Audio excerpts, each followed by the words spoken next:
The death of God is about the drying up of a horizon of meaning and of a whole form of human life. Where do we stand in the illusion it makes?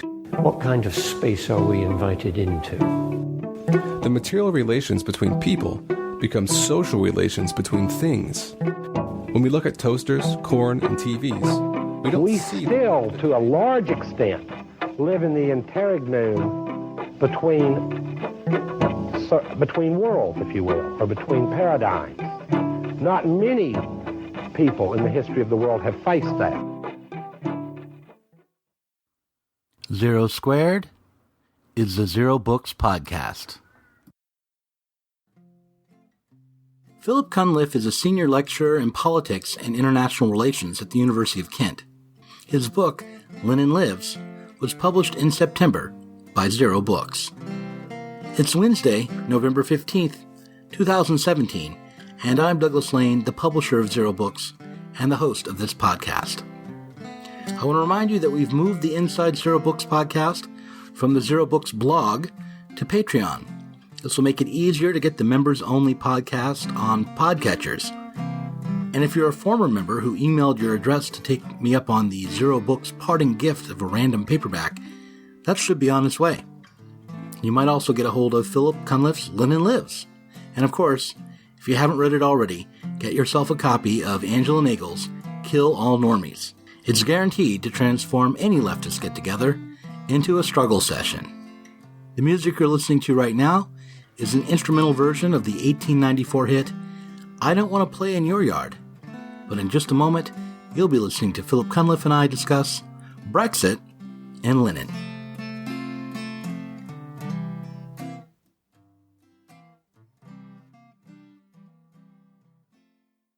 Philip Cunliffe is a senior lecturer in politics and international relations at the University of Kent. He appears frequently on radio and writes widely on politics, contributing to academic journals, reviews, business intelligence services, magazines, and a variety of political blogs. He is also the author of the book Lenin Lives, which is out now from Zero Books. So, Philip, welcome to the Zero Books podcast. Thanks for having me. To what extent is your book an alternative history of the Soviet Union that asks the question, what if Lenin had lived? It's a counterfactual history, and one that plays on one of the title and the hook, I guess, for the book, play on one of these common questions, I suppose, that left-wing people ask themselves, which is, what if, one of them is, what if Trotsky had succeeded in defeating Stalin in the battle for power after Lenin's death? And another one is, if Lenin had lived a bit longer, in better health perhaps, in order to thwart Stalin's rise to power, that perhaps things would have turned out differently in the Soviet Union. And that's one of the common what-ifs, I suppose, of looking back at Soviet history and left-wing people looking back at the history of the 20th century. So it keys into that, I guess, but pivots away from it, and rather is thinking about Lenin in terms of him as a successful revolutionary. So I guess the spirit of Lenin more than Lenin himself living. So it's not actually about an alternative history of the Soviet Union, but an alternative history of the 20th century as a whole. You write about the dialectics of revolution and counter-revolution in your book, the significance of communism in modernity as something that actually, in a variety of ways, supports capitalist enterprises, capitalist expansion. Can you explain your concept of the dialectics of revolution? It's a big question. I guess, what I was trying to, in certain parts of the book, I was trying to put across the idea that capitalism as a contradictory social system develops in the classical Marxist vein, develops the possibility and the foundation for a new and superior form of society. So it lays the foundations of progress into a different kind of society. So the effort to suppress communism, if to use that word for the superior form of society, which is being developed within capitalism. If you suppress that, you end up suppressing the most progressive aspects of capitalism. You end up suppressing what's best about it, and thereby it collapses back into itself, progresses, and fragments, or at least that's the story that I tell in the book, and that's cast in somewhat abstract language. But I suppose the point is that the point that I really want to drive home, or I try to drive home in the book at least, is that the suppression of communism ended up suppressing the course of historical development, the possibility of progress, and in the end ended up suppressing capitalism itself. And that, I suppose, is the kind of the abstract answer to the question. Yeah, you gave a concrete example, if I'm remembering correctly, about the space race and how it was necessary to have the Soviet adversary for Americans to get into space and get to the moon.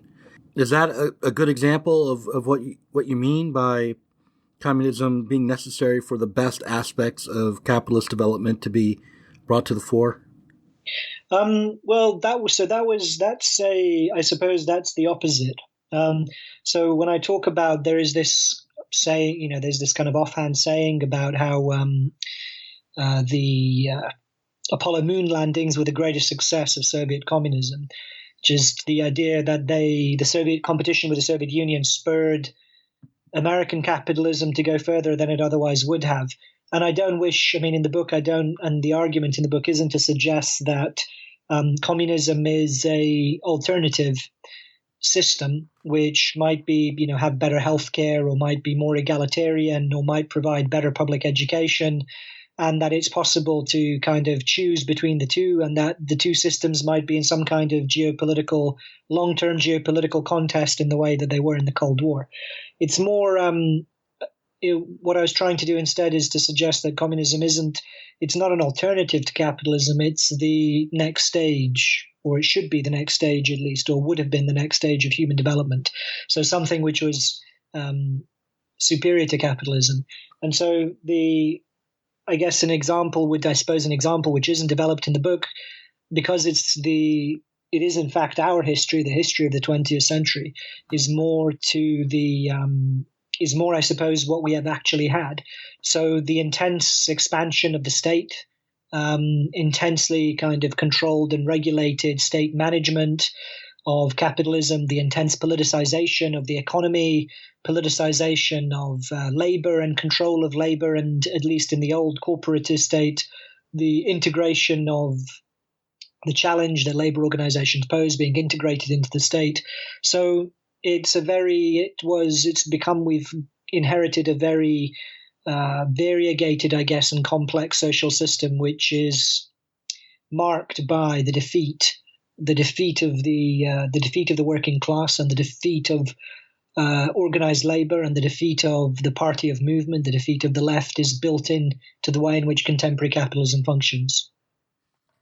Yeah, what you're saying is very interesting to me. I kind of have a knee-jerk reaction against it, because I feel like there's a marked break between capitalism and socialism or communism, that what defines capitalism is capital and a certain mode of production and relationship to the markets, and that a communist society just wouldn't have that same engine of production, and that it would be some sort of event, to use, kind of a buzzword from the moment, in order to get to a socialist or communist society. But you seem to be saying that there's a continuity between capitalism and communism, that there is maybe an easier progression that we've avoided politically, but that we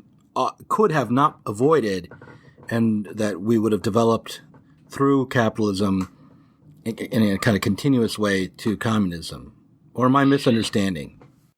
No, I think that's accurate, at least to some degree. I suppose, though, rather than communism being so proximate and close, but rather socialism, and that it is very kind of effectively overdue, I suppose. even, and that it's something which is the failure to achieve it is evident, I think, in the course of the 20th century, and in even perhaps in the way in which our societies function at the moment. So that, I think, a social system which would not be so dramatically different from the one that we're familiar with. But communism, I think, would be, the case that I make in the book is it's not really, properly speaking, it's not really a society at all. And so that it's something which would look extremely different and would be a kind of, the way I put it in the book at least, is that humanity emerges from society, and that's the meaning of communism, that society falls away because it's no longer society, which is to say organized infrastructure of social control, the state, division of labor associated with differentiated access to the means of production, all of these things that we associate with society, those things, I think, would fall away in communism. So I don't want to say communist society because I think it's actually a contradiction in terms. And it's an idea which I kind of experimented a bit with in the book. So I think, anyway, to answer your question, to get back to your question, communism, I think, is a distant form of human association. And however, socialism, I think, is more proximate. And in the classical tradition, it was the stepping stone to the future form of humanity. And that, I think, I don't think that would be necessarily vastly different, though it would be, like you say, it wouldn't be based on private property and a mode of production that would look different. But in many other respects, I think it wouldn't be it wouldn't be alien to us or very unfamiliar, I think, to what we expect from high-tech, industrialized, modern societies. I'm interested in the inclusion of the word infrastructure in what wouldn't be present in a communist society. And so when I think of infrastructure, I think of physical, objects, buildings, roads, libraries, homes. Sure. And that kind of infrastructure would continue to exist in a communist world. Unless you're thinking that we're all going to live inside the Matrix or something. No. It was perhaps probably a poorly chosen turn of phrase. By infrastructure, I guess I don't mean physical. I don't mean physical infrastructure of modernity, or good stuff, roads and electricity pylons and all the rest of it, and the internet. I mean that society as a form of as a social structure, with its constraints and with its patterns and routine patterns of behavior, with infrastructure in the sense of bureaucracy, in the sense of state control, in the sense of state agencies, in the sense of state security. By that I mean the kind of an abstract term for capturing the various things that we associate with society. And I think that in the same way that communism, in the classical idea, communism didn't have a state, I think it would also be meaningful to say it's not really a society. It's a form of human association that makes the normal kind of the need for regulation and the need for external control, or that has conflict in which there is conflict over resources, and in which humanity is divided into classes, and struggles and is internally divided over the means of production. That is what I understand by society. And I think that if communism were established, that would be the thing it would put an end to. So to that degree, it would put an end to society. Well, listen, I don't mean to be silly here, but I'm going to tell you a little anecdote. When I was in my 20s, so a long time ago now, I used to be involved with some socialist organizations, sort of a fellow traveler, and I recall going to a Labor Party meeting and having a conversation on the way there with a dyed-in-the-wool socialist action activist that just drove him crazy. He just thought I was the silliest person in the world. And somehow this sticks out in my mind and comes to mind right now. I said to him, what we'll need to develop if we're truly going to have a communist society is telepathy and empathy, telepathic empathy, so that we are always connected to one another. There's no mediation. Our wills will be as one. And he just looked at me like I was what I was, which is a hippie science fiction writer. And so, but that's what comes to mind again when you talk about a world in which there wouldn't be divisions between people. It seems very fantastical. Do you think, I'm probably misreading this. So could you address the concerns that this communist society is utopian in a almost a religious way? Whether it would be a big, like, single, spontaneously functioning hive mind, or yeah, right.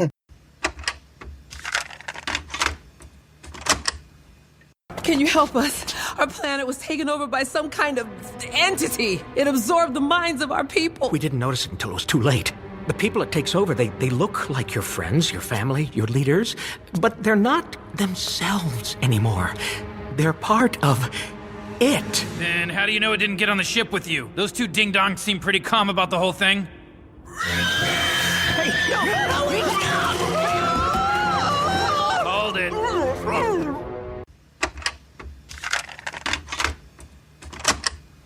The claim I make in the book is that, for most of human history, which is just to say, since we've been humans, since we stopped swinging from the trees, society didn't exist.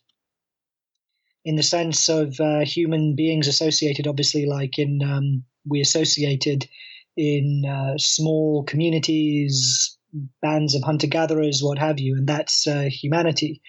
That was what humanity was. There is no society in the sense of elaborated, articulated division of labor or stratified groups and hierarchies with priests and generals and bureaucrats and centralized forms of authority. That comes later, say over the last 10,000 years. And that is, what humanity. So humanity has been trapped in society effectively for the last 10,000 years, which isn't all of human history. So I suppose the claim is that, the way I understand it at least, that communism is the return to humanity, but obviously not in the primitive form of the kind of eco-anarchist or neo-primitivist version of returning to pre-civilization, but rather humanity is restored. Those aspects of society fall away. Humanity is restored on a higher level with technology, with much kind of greater levels of technology and control. But not in the sense of abolishing individuals or that it would be utopia in the sense of a perfected system in which there's nothing meaningful or nothing left to struggle for, or that there is a kind of life that is purged of challenges and fear. At least I wouldn't understand it like that. And I don't think it was understood by that in the classical Marxist tradition either. So how do you come to write Lenin Lives? And I guess I'm asking you sort of, what's your history around radical politics too? So I don't have much history around radical politics at all. And I kind of, flirted with or been on the edges of certain kinds of far left or former far left groups in the UK. But nothing, in particular. So I can't really claim any great experience or insight into organized radical politics, at least. The inspiration and, many of my conversations with people who are on the far left end up, I imagine them looking at me. I think I've seen the face that you describe of this person you spoke to those years ago. Like, I think I know exactly the expression, and many of them look at me in the same way all the time. So, yeah, I am sympathetic. Around the centenary of the outbreak of the First World War in 2014, I read actually a counterfactual account of the outbreak of the First World War. What if Archduke Franz Ferdinand hadn't been killed, then the First World War never happened, and what would the world look like? Among the other things I was reading. And so that got me thinking about I was already flinching in anticipation of the centenary of 2017, because I expected there would be, a wave of calumny and slander and ordure and moralism about the failure of the Russian Revolution, and using it as an opportunity to instill moral fables about the failure of any attempt to change the world for the better. So I was thinking about this in advance, and I was thinking about how can I prepare to do something, to say something, and the counterfactual in response to World War One, and thinking about the oncoming centenary of the Russian Revolution, put the two ideas into my head. To I think any leftist who claims to be one has thought about what would have what might the world have looked like if things had turned out for the better. And I thought, why not pursue that thought? Why not engage in a wish fulfillment and see where we end up? What have you thought of the response to the anniversary of the Russian Revolution? Have you gotten the reactions? Have there been the kind of media spectacle and denunciations of the whole project that you anticipated? No, I mean, it's been strange, and I'm certainly not the only one to remark upon this or to notice it. It's been, it's almost like nobody knows what to say. And I find that really strange. So, I mean, there has been some reflection, but I think, I'm just, this is an impression. I've not counted them, but I think in terms of the number of books that had come out on the centenary of 1914, already well before the actual outbreak of the war itself, and the number of books and the degree of, the newspaper supplements, the articles, the essays, the review essays, the reviews of books, the authors, the interviews, the radio interviews, TV shows, documentaries, it just seemed to me to be overwhelming by comparison to the lackluster, ambivalent, and fairly muted response that we've had to the Russian Revolution. And that, I think, is across the political spectrum to the centenary of the revolution. And it's still slightly puzzling to me. I mean, I don't know how you see it. It's puzzling to me. What I think, at least part of it, I think, is that nobody really knows what to say. And I think on the right, at least, or from the powers that be, I think there's no, there's no way in which they can use the Russian Revolution to vindicate capitalism. And I think perhaps that's why there is just no great appetite for talking about it, in the sense that, it's failed. The Soviet Union doesn't exist. There's no challenger to capitalism, even though capitalism is in crisis. So, there's no political benefit to talking about it in any great detail. It's just, it almost belongs to a different era, or almost to a parallel, to a parallel dimension or something. It just doesn't belong to this world in a way. So there's nothing to be gained from talking about it. So it's more embarrassing, I think, for the left, because the left seems to be equally ambivalent or hesitant, or just wishes that it would go away. So I noticed on social media, for instance, the kind of leading luminaries of the left of today seem to be extremely, either they totally ignored it as far as I could tell, or they kind of cursorily dismissed it, moved on. And now I thought it was all very strange and peculiar. I wonder if it has something to do with the feeling that we're in a far right moment, or that we're facing a threat from the far right, and that there's little room for fantasies of radical change anymore on the left. The sense of imminent doom is very strong here. In the kind of among liberals, the liberal center extending to the left, mainly because of Brexit. So there is this deep feeling of doom and even imminent catastrophe, to the point of people openly, people even openly speculate about the need to overturn almost, not quite, but almost to the point of wishing a coup to halt Brexit.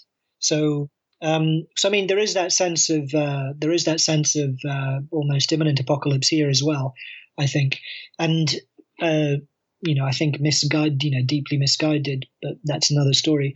So, as far as it explains the unwillingness to, I'm not sure. I mean, I think perhaps, if people felt like they could point to something in the past that offered an alternative, they would do. if only to kind of rally. So I think clearly they don't feel, they clearly don't feel that they're connected, that they're meaningfully connected or can draw on anything really from the Russian Revolution to point to today.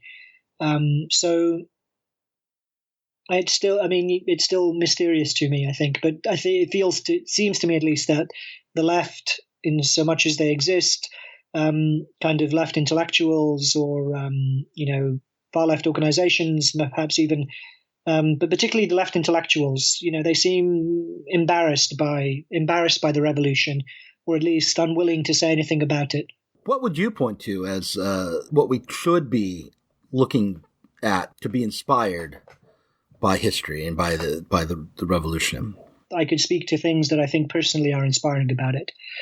Would be the alternative political institutions that were spontaneously developed throughout the course of 1917 in Russia, so the Soviets famously, which fused executive and legislative functions and offered an alternative, a practical kind of working alternative that was devised by soldiers and workers in the cities, in Petrograd at the time, in Moscow, in order to administer, in order to run society, in contrast to the liberal kind of parliamentary regime that was the other pole of political power. So I think that's inspiring. The creation of new political institutions that break with the functioning and structures of liberal democracy, that are more democratic, in fact, than those of liberal democracy. I think that's inspiring. I think the awareness on the part of Russian workers and the popular support for the Bolsheviks in realizing that to end the war they had to overthrow the provisional government. They had to overthrow the liberal, the kind of liberal government that had supplanted the Tsar after the February Revolution. So they knew that even though they had been, they'd overthrown 300-year-old dynasty, and they'd established a new liberal regime under a popular leader, Kerensky, that nonetheless, they realized that the war continued and that they needed that the level of popular consciousness and understanding was so great that they realized another revolution was needed in order to halt Russia's participation in a murderous world war. So I think that's inspiring. And then also I think the international dimensions of people's calculations, in particular, obviously on the left, which is the calculations I key into for the book, that Lenin and the Bolsheviks calculated around a wider revolution. So not just overthrowing a government within a state, but hoping for solidarity that was international, hoping for international revolution. Yes, and that last bit is, I think, very far away from most people's imaginations today. Yeah, absolutely. It seems like nationalism is fully accepted on both the left and the right at the moment. Yeah, absolutely. And that, I think, is in fact the strength of that.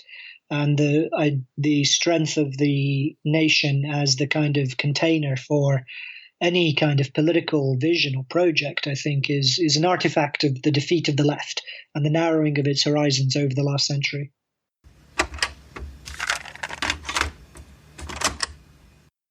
For Marx, it all starts with the fact that capitalist production is production for market exchange. This basic form of production takes on law-like properties that he calls the law of value.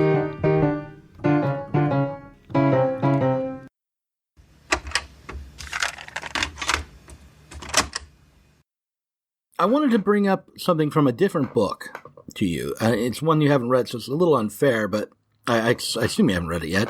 It's Anselm Jape's book, The Writing on the Wall, which we published around the same time that we published Lenin Lives. And it has an interesting premise, is that we need to accept that there is no political solution to capitalism, or to be clear, that seizing the state and reorganizing or reimagining administrative power won't go far enough to bring us out of a capitalist system of production. and capitalist markets as well, and that we really need to reimagine what production will be like and what our economic basis for a future society, whether it's socialist or communist, needs to be. And I feel like this is something that you would reject, but I just want to get a reaction from you for the little bit I said about Shape's book. I'm very excited to read it, and I'm not just saying that. Okay. It's on my wish list, and I was very intrigued when I read about it. I mean, I'm certainly open to the argument, because I think it would be foolish to, given the context that we're in, it would be foolish to ignore any kind of, to ignore or dismiss, at least, sincere efforts to think about how we might develop something better. I mean, but that said, I mean, I am skeptical.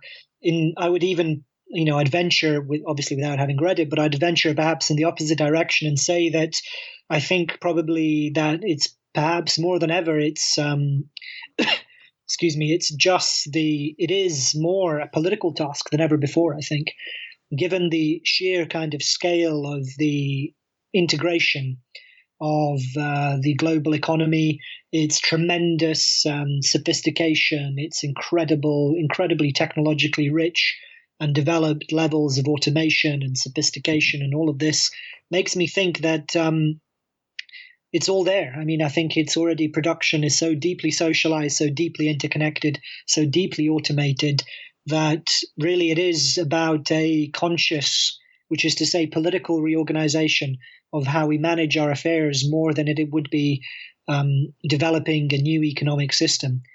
It seems to me that economic system is there, and it's simply a matter of politically resolving the problems of our society, rather than trying to develop a whole new system. What do you think about the idea of a negative blueprint for socialism or communism, one based on what we know we have to get rid of if we were to escape capitalist exploitation? So, we want to get rid of a process where labor is exploited for profit. And, we think deeply about how that works based on, say, reading Capital. And we come up with not a blueprint, a positive blueprint, but at least a list of, or a schema for what we'd have to abandon in order to have socialism, or probably more so communism. Oh, do I have an idea of a negative blueprint, do you mean? I wouldn't say so. I mean, I think it's more the way I see it is I think it's an artifact or a hangover of the Cold War, that we tend to think of capitalism and socialism as kind of choices that are parallel to some degree, or that we, as if we could kind of choose one set of policies over another down to preference. And I would guess I'd like to get away from that. And I think socialism is better seen as it's the resolution of the contradictions of capitalism. And that would be. And you politically resolve those kind of. I think you can. Well, the political resolution leads to the economic resolution, I think. So political, the abolition of private property through under a socialist state, and a socialist state which would look different from our liberal democratic states. That, I think, would be socialism. So I mean, I don't think it's not even a negative blueprint. I think it's like I say, simply using political power to resolve the contradictions of the current social system. Okay, well, let me just ask. You said something earlier that I have to ask you about. What is your opinion of Brexit? Because you said that the left is looking, in the UK, is looking at Brexit with a real fear and loathing, and you think that that's misguided. What's your opinion of Brexit? I'm one of the few openly pro-Brexit academics in the UK. You can probably count them on the fingers of two hands, at least those who are public about it. So it's been interesting. Let's put it that way. It's the single most important political event of my adult life. as a conscious citizen. And it was a tremendous experience to both to witness the aftermath of it, but also to see that people still had sufficient wherewithal in the ballot box to resist the kind of promises of instant economic ruination and apocalypse, which were being promoted by the elite at the time of the referendum. So it's something which I think is the restoration of popular sovereignty and the restoration of parliamentary sovereignty as against the membership of the European Union, I think is a positive. Anything which I think gives people greater control over their lives, at least even potentially, I think is a good thing. And I think Brexit has the potential to deliver that. And certainly breaking free from the European Union, which is based on thwarting, I think, popular sovereignty, I think is a good thing.